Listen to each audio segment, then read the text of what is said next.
Morning everyone, bit of a family day out today. We've come down the road into New Forest to Beaulieu to the National Motor Museum. They are hosting a simply electric day today, so we're parked in the field. Everything in the field plugs in one way or another, so we're going to have a good stroll around and take a look and see what we like. Right Ben, we're at Beaulieu. Go and stand by your favourite electric car. Don't stop there, keep moving. Okay Ben, you stood next to a Model 3 Tesla. Why is that? Firstly, it's just a beautiful car. You've got to give Tesla that. Secondly, the colour. You can't go wrong with blue really, so why not? And thirdly, I think it's just, look at it, to be honest. You can't go wrong.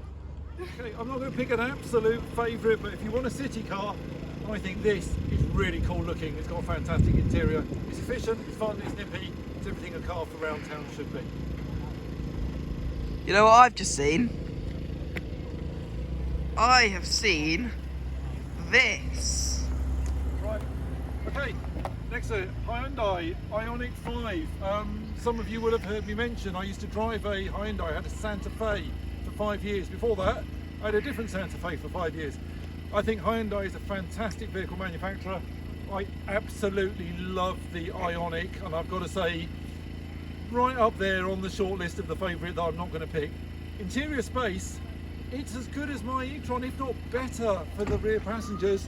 The boot is huge, the range is good. It's not as efficient as I thought it would be with everything I know about the Kona and its sister car, the Nero and the Soul. But I think that this is a fantastic car. And when it comes to charging speed, it's one of the few cars that can out-recharge mine on a run. Okay, at some point I'm going to have to stand next to a Tesla, so I picked the Model X. The reason for that, this is one of the few that I've been in. When I go out to San Francisco with work, the previous limo company used to pick us up from the hotel, brought us around to the airport in these. Without doubt, the best American car I've been in. And it is quiet and it is refined. It's just not got the right quality of the e-tron. And the other thing I found with the doors, which I think are fantastic, the luggage space is great. I'm very tall and it just kind of lacked a little bit of headroom at the seats at the back. It's you know, the way the hinge mechanism is, it's quite near your head and it doesn't feel quite as spacious as I thought it would as a rear passenger.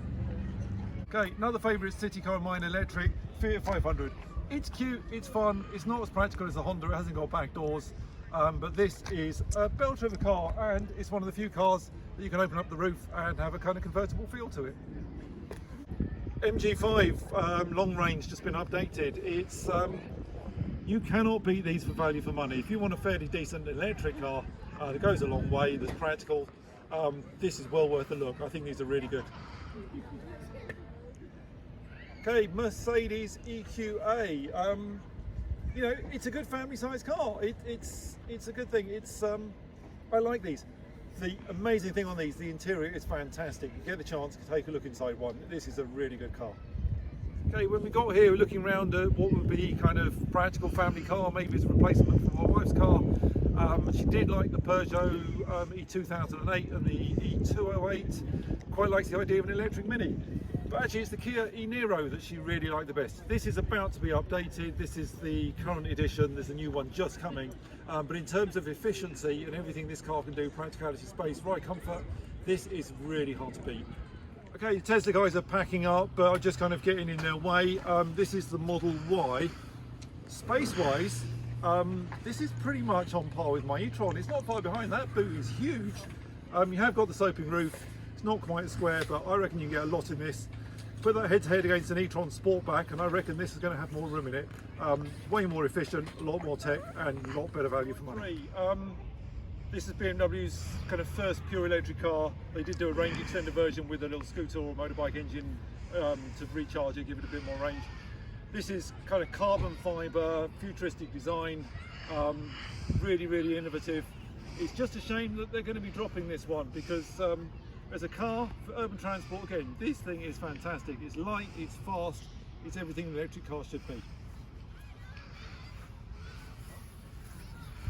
Okay, I said I wasn't going to pick a favourite. I've picked a favourite. If you watched my other videos, you'd have seen me put my e-tron head-to-head against my Triumph Trophy.